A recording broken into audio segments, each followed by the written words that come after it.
Jednym z miejsc odwiedzonych przez nas w Rzymie było Koloseum. Koloseum, położone w sercu Rzymu, we Włoszech, tuż na wschód od Forum Romanum, to eliptyczny amfiteatr znany ze swojej ogromnej skali. Jako największy starożytny amfiteatr, jaki kiedykolwiek zbudowano, pozostaje największym, istniejącym do dziś, pomimo swojego historycznego wieku. Jego budowa rozpoczęła się w 72 roku naszej ery za panowania cesarza Wespazjana. Panował on w latach 69 do 79 naszej ery i została ukończona w 80 roku naszej ery za rządów jego syna i następcy Tytusa. Dodatkowe ulepszenia zostały wprowadzone za panowania Domicjana, który panował w latach 81 do 96 naszej ery. Trzech cesarzy, którzy nadzorowali jego rozwój, jest zbiorowo określanych jako dynastia Flawiuszów, a późniejsi uczeni nazwali go amfiteatrem Flawiuszów na cześć ich nazwiska rodowego Flawiusz. Struktura budowli składa się głównie z wapienia trawertynowego, tufu, jest to rodzaj skały wulkanicznej, i betonu pokrytego cegłą. Przez całą swoją historię mogło pomieścić od 50 do 80 tysięcy widzów. Odbywały się tam różne wydarzenia, w tym igrzyska gladiatorów, polowania na zwierzęta, egzekucje, inscenizacje znaczących bitew, występy inspirowane mitologią rzymską, a nawet tymczasowe bitwy morskie. We wczesnym średniowieczu jego wykorzystanie do celów rozrywkowych zmalało. Następnie służyło celom takim jak mieszkania, warsztaty, kwatery religijne, twierdza, kamieniołom i sanktuarium chrześcijańskie. Pomimo poważnych zniszczeń spowodowanych trzęsieniami ziemi i usuwaniem kamieni przez rabusiów, Koloseum przetrwało jako ikoniczny symbol Cesarstwa Rzymskiego. Zostało uznane za jeden z nowych 7 cudów świata i jest główną atrakcją turystyczną w Rzymie. Ponadto ma powiązania z Kościołem katolickim. Każdego Wielkiego Piątku papież prowadzi procesję Drogi Krzyżowej z pochodniami, która rozpoczyna się w pobliżu Koloseum. Koloseum widnieje też na odwrocie monety 5-centowej włoskiego euro. Wybraną lokalizacją był płaski teren na niskiej dolinie położonej między wzgórzami Celiusza, Esquivilina i Palatynatu, gdzie kanałowaty strumień płynął wzdłuż sztucznego jeziora lub bagna. Do II wieku przed naszą erą obszar ten był gęsto zaludniony. Uległ rozległym zniszczeniom podczas Wielkiego Pożaru Rzymu w 64 roku naszej ery, po czym Neron przejął znaczną część ziemi, aby powiększyć swoją prywatną posiadłość. Zbudował w tym miejscu okazały Domus Aurea i stworzył sztuczne jezioro z przodu, które było otoczone pawilonami, ogrodami i portykami, i które miałam okazję zobaczyć. I pokażę Wam jego pozostałość w innym filmie. Istniejący akwedukt Aqua Claudia został przedłużony, aby zapewnić wodę dla tego obszaru, a w pobliżu wzniesiono ogromną brązową statuę, znaną jako Kolos Nerona, oznaczającą wejście do Domus Aurea.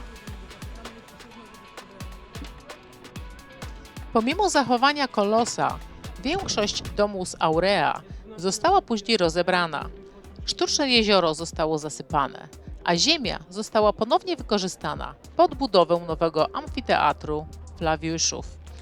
Szkoły gladiatorów i inne wspierające budowle zostały zbudowane w pobliżu tego, co pozostało z Domus Aurea. Decyzją Wespazjana o zbudowaniu Koloseum w miejscu, gdzie znajdowało się jezioro Nerona, może być interpretowana jako populistyczny akt mający na celu zwrócenie obywatelom części miasta, którą Neron przejął dla własnej przyjemności. W przeciwieństwie do wielu amfiteatrów zlokalizowanych na obrzeżach, Koloseum zostało umieszczone w centrum miasta, symbolicznie i dosłownie, umieszczając je w samym sercu Rzymu. Finansowanie budowy Koloseum pochodziło z bogatych łupów zdobytych ze świątyni żydowskiej po I wojnie żydowsko-rzymskiej w 70 roku naszej ery, która doprowadziła do oblężenia Jerozolimy. Zrekonstruowana inskrypcja znaleziona na miejscu stwierdza, że cesarz Wespazjan nakazał wzniesienie tego nowego amfiteatru z części łupów, jaką otrzymał jego generał. Powszechnie uważa się, że żydowscy jeńcy wojenni zostali sprowadzeni z powrotem do Rzymu i pomogli stworzyć część dużej siły roboczej wymaganej do budowy amfiteatru. Chociaż to twierdzenie jest kwestionowane, jest zgodne z rzymskimi zwyczajami upokarzania podbitych ludów. Oprócz tego źródła niewykwalifikowanej siły roboczej, specjalistyczne zadania niezbędne do zbudowania Koloseum były podejmowane przez zespoły wykwalifikowanych rzymskich budowniczych, inżynierów, artystów, malarzy i dekoratorów. Do jego budowy wykorzystano różne materiały, takie jak drewno, wapień, tuf, płytki, cement, jak i zaprawę murarską. Jak już wspomniałam wcześniej, prace nad Koloseum rozpoczęły się za panowania Wespazjana około 70-72 roku naszej ery. Do śmierci Wespazjana w 79 roku budowa osiągnęła 3. piętro. Jego syn Tytus ukończył najwyższy poziom w 80 roku naszej ery, a inauguracyjne igrzyska odbyły się wkrótce potem, w 80 lub 81 roku naszej ery. Według Diona Cassiusza podczas tych początkowych igrzysk zabito ponad 9000 dzikich zwierząt. Aby uczcić to wydarzenie, wybito monety pamiątkowe. Konstrukcja przeszła dalsze remonty za czasów młodszego syna Wespazjana, cesarza Domicjana, który dodał hypogeum, skomplikowaną sieć tuneli do trzymania zwierząt i niewolników i zwiększył liczbę miejsc siedzących, budując dodatkową galerię na szczycie.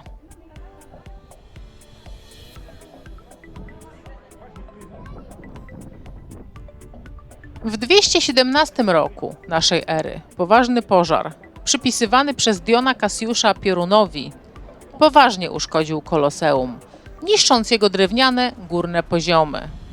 Pełne naprawy nie zostały ukończone aż do roku 2040 naszej ery, a dodatkowe renowacje miały miejsce w 250 lub 252 roku i ponownie w roku 320.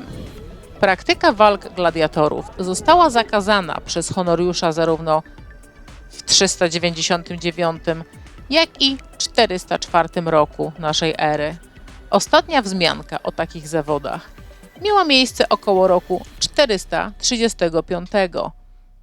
Inskrypcja wskazuje, że różne części Koloseum zostały odrestaurowane za Teodozjusza II i Walentyniana III, który rządził w latach 425-455, prawdopodobnie z powodu uszkodzeń spowodowanych przez duże trzęsienie ziemi w roku 443. Dalsze prace miały miejsce w 484 i 508 roku naszej ery. Arena nadal gościła wydarzenia aż do VI wieku, a polowania na zwierzęta trwały co najmniej do 523 roku naszej ery, kiedy to Anicius Maximus zorganizował Venationes, aby uczcić swój konsulat. A wydarzenie to później skrytykował król Teodoryk Wielki za jego ekstrawaganckie koszty. W XVI i XVII wieku urzędnicy kościelni chcieli znaleźć nowe przeznaczenie dla Koloseum. Papież Sykstus V wyobrażał sobie przekształcenie go w fabrykę wełny, aby stworzyć miejsca pracy dla prostytutek w Rzymie, ale ten plan został porzucony z powodu jego przedwczesnej śmierci. W 1671 roku Kardynał Paluzzo Altieri zatwierdził pomysł wykorzystania Koloseum do walk byków, jednak powszechna dezaprobata społeczna doprowadziła do szybkiego anulowania tej propozycji. Papież Benedykt XIV w 1749 roku uznał Koloseum za święte miejsce związane z wczesnym chrześcijańskim męczeństwem. Zakazał używania go jako źródła materiałów budowlanych, poświęcił je męce pańskiej i ustanowił stację Drogi Krzyżowej, ogłaszając je świętym ze względu na krew męczenników, którzy tam cierpieli. Niemniej jednak nie ma żadnego historycznego poparcia dla twierdzenia Benedykta, ani dowodów na to, że ktokolwiek przed XVI wiekiem rozważał tę koncepcję. Katolik Encyklopedia stwierdza, że nie ma solidnych historycznych podstaw dla takich przekonań, poza uzasadnionymi spekulacjami, że niektórzy z licznych męczenników mogli tam rzeczywiście zginąć. Wnętrze Koloseum, przedstawione przez Thomasa Cola w 1832 roku, ilustruje stację Drogi Krzyżowej, umieszczone wokół areny pośród bujnej roślinności. Kolejni papieże podejmowali różne inicjatywy mające na celu stabilizację i renowację, zajmując się zaroślami, które stanowiły zagrożenie dla konstrukcji. Fasada została wzmocniona trójkątnymi ceglanymi podporami w 1807 i 1827 roku, podczas gdy naprawy wnętrza miały miejsce w roku 1831-46, jak i w latach 30. XX wieku. Podbudowa areny została częściowo odkopana w latach 1810-1814, jak również w 1874 roku, a pełne odsłonięcie nastąpiło za czasów Benito Mussoliniego w latach 30. XX wieku. Dziś Koloseum jest jednym z najważniejszych miejsc turystycznych Rzymu, przyciągającym miliony turystów każdego roku.